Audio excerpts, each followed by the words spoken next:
大家好，歡迎來到看大陸節目，我是美玲。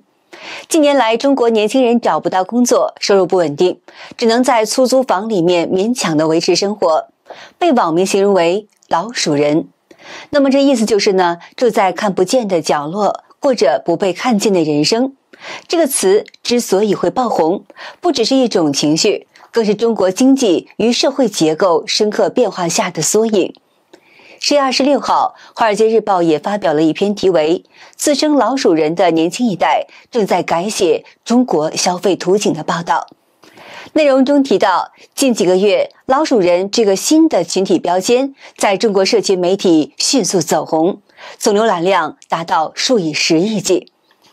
越來越多的中國年輕人選擇成為老鼠人，這種日益增長的躺平和低欲望的生活趨勢，正在使中國推動消費、拉動型經濟增長的努力變得複雜。今天呢，我們就為大家探討中國年輕人成為老鼠人的深層的原因。我們首先來了解一下什麼是老鼠人。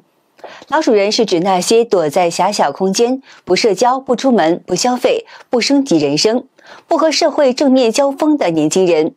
他們每天晚睡晚起，起床以後呢，繼續窩在被子裡刷手機，點外賣，點最便宜的，也不見家人與朋友，還用簾子把床圍成老鼠窩。先來看下面這位博主對老鼠人的真實的記錄。2旬無業老鼠人實錄。低能量男生的一天：12點30分醒了，假裝很自律，點個咖啡，開始玩手機。15點又睡着了，咖啡早就到了。17點想上廁所，實在憋不住了，順帶去拿門外的咖啡。17點30分喝加濃美式，今晚又不用睡了。18點又開始刷手機。19點太餓了，開始點外賣，看中飯吃什麼。19點30分點完外賣，又睡着了。男生晚上9點餓醒了，再不吃一口，感覺人就要沒了。起床出來拿外賣，晚上9點10分，終於吃上今天的第一頓飯。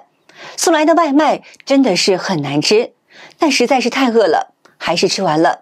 到了晚上10點，關燈上床，繼續玩手機。到了半夜1點，鼓勵自己明天一定要自律起來，但是日子還是照舊。另一位是家有00後女生的博主，更是說出了自己的無奈。女兒因為找不到工作而成為了老鼠人。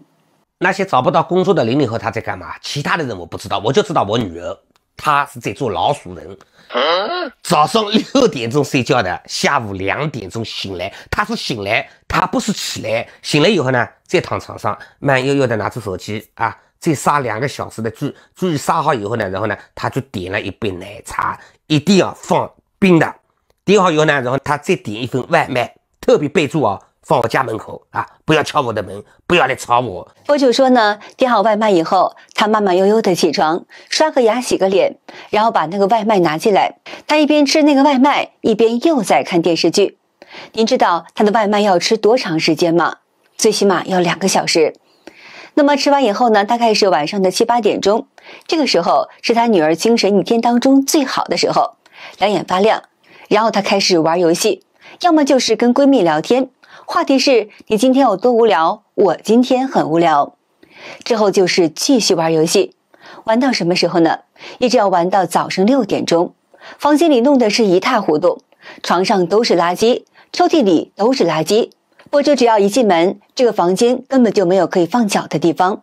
但是博主不能給他打掃衛生，一搞衛生，他東西找不到了，還要罵博主。要知道，由於中國的經濟下行，產業與政策收縮，很多年輕人都找不到工作。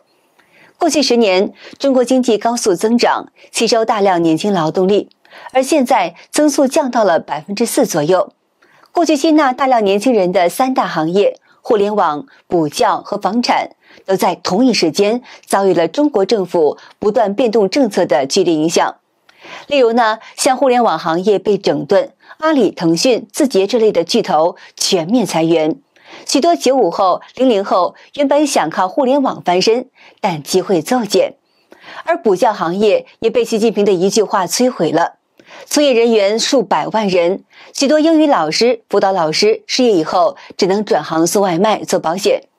房地產行業下行，建築設計、銷售材料等巨大產業鏈全面的滑坡。當這些巨型吸納器同時熄火時呢，整個中國年輕人的就業格局就瞬間收縮。我們來看看下面這位博主上傳的視頻：一場高校招聘會，人山人海，他們唯一的希望就是能夠找到一份工作。誰能想到，一場高校招聘会硬是把一群天才擠成了蝗蟲過境。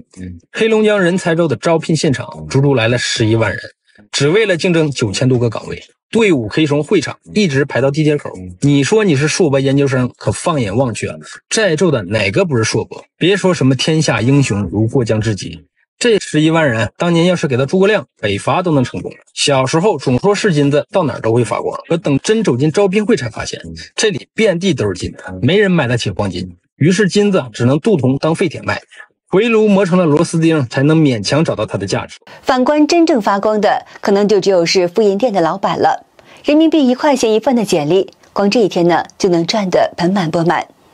以前我們以為上了大學，讀完了碩士博士就能拿到高薪的入場券，結果卻發現大學生能夠拉動校園周邊的各行各業，唯獨拉動不了自己的就業。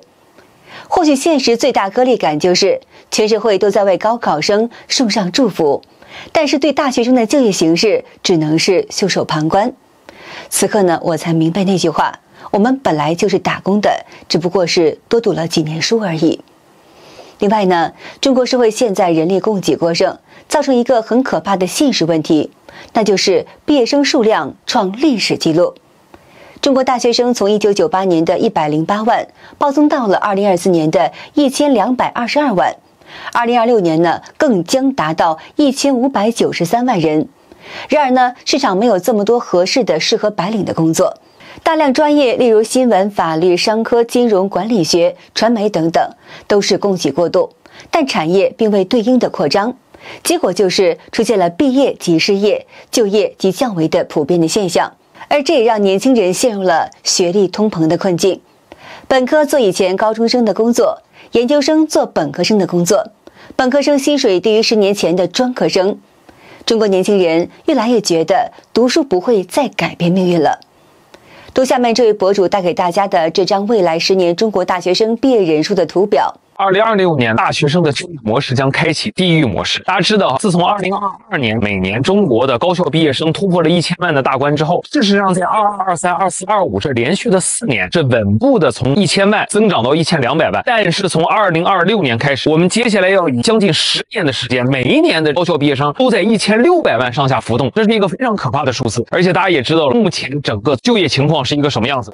頭幾年呢，應屆畢業生已經是不太好找工作了。而且呢，很多這種傳統的方向薪資也在變低。隨着整個人工智能的這種自動化的發展，很多傳統方向還在進入到一個裁員的狀態。那麼隨着1600萬畢業生的降臨，對於很多學生來講，那可真的是一場非常可怕的災難。那麼還有另外一點呢，即便成功在大城市找到了工作，很多人仍然會成為老鼠人，原因就在於付不起高昂的房租。許多年輕人月薪只有人民幣3000到4000塊錢。另外呢，社會保障不覆蓋外地青年，醫保歸屬地限制、社保斷繳風險，使外地年輕人生活更加的不穩定。這使得許多年輕人只能選擇地下室、群租房、床位房，或者是遠郊通勤2個小時以上的低端的出租屋。老鼠人不是自願，而是被現實擠壓到了縫隙裡。很多年輕人並沒有躺平，他們依然努力，依然想改變生活。但老鼠人這個全民級現象告訴了我們，有一大批年輕人已經從消費驅動敘事中抽身出來了。他們不升級，不跟風，不捲，不賭未來。過去10幾年，中國經濟增長高度依賴年輕人願意買。現在他們不想買了，也不敢買了。這不是青年問題，是結構性時代的問題。博主說點啥？每天躺在出租屋裡，他迷失了方向，不知道自己到底要幹什麼。大專畢業3、4年了吧，我現在都還沒有工作，說起來也挺殘酷的。當時剛畢業的時候，想着自己就是要一個人去一個陌生的城市，在一個沒有任何認識的人，沒有朋友，覺得自己老厲害了，老勇敢了，拖着個行李就去了。經歷過被騙、辭退，我好像一份工作成了一個魔咒一樣。博主感覺每天都好像堅持不到4個月。他做過客服、收银等，在他沒有辦法的時候，也做過服務員，為了讓自己在這個城市活下去。有的時候呢，就感覺自己並不是說不想工作了，不想找工作了。你可能能生活下去，肯定能活，但是博主已經不知道自己到底要幹什麼了，已經不是找不到工作了。如果回家呢，還覺得挺沒有面子的。中國人骨子裡面就是有一種很想證明給家裡人看的感覺。博主現在失業差不多是2、3個月了，天天刷招聘軟件發發呆，整天躺在被子裡也不想動。有的時候呢，默默地發着呆，眼淚就流下來了，覺得自己真的是太失敗了。另外就是呢，現在社會文化壓力也是太大了，讓很多人沒有了活下去的動力。中國社會傳統觀念強調，成功等於有房子、車子和穩定的工作，再就是結婚生子被視為是必經之路。但現在年輕人面臨的現實就是不敢談戀愛，因為沒錢；不敢買房，因為供不起；不敢生孩子，因為對未來沒有信心。在壓力、焦慮與無力之下，年輕人把自己縮小成最低生活的樣子。而這也是為什麼老鼠人會引起這麼多人的強烈的共鳴，是因為年輕人普遍累了、困了、倦了，不是身體累，而是前途累。博主百度心理諮詢中心分析說，沒有希望的老鼠人為何把自己關在家裡？其實是陷入了一種自閉的木僵狀態。所謂老鼠人，老鼠人就是一種自閉狀態，我就天天在家打遊戲。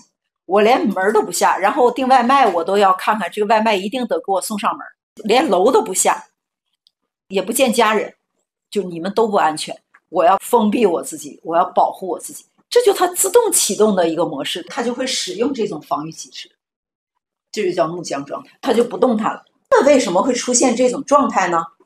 因為他一定遇到了巨大的精神刺激，在他內在沒有辦法再相信外在環境和人際關係了。他把外界解讀為危險的、不安全的，他會怎樣保護自己呢？自閉，自閉就有很多種了，而木僵就是其中的一種。我什麼都不碰，我是不是就安全了？還有的，我誰也不接觸，我就待在家裡，我哪也不去。小小老鼠窩卻藏着大時代的隱痛。老鼠人可能只是青年壓力的短期逃避，也可能代表着中國年輕人與世界關係的長期重構。但無論是哪一種，它都在提醒着人們，宏觀經濟靠不住的時候，微觀情緒會說真話。政策看數字，但市場看情緒，而情緒正在下沉、退縮與冷卻。今天的中國年輕人退縮到一個狹小的空間，但這個動作帶來的連鎖反應可能會改變整個消費結構、職場文化，甚至是社會的價值觀。老鼠窩雖然小，但它折射出的是整個時代的巨大的裂縫。好的，今天就和大家聊到這兒了，請您記得點讚、訂閱、留言，並且分享給您的朋友們。感謝您的支持，我是美玲，我們下期節目再見。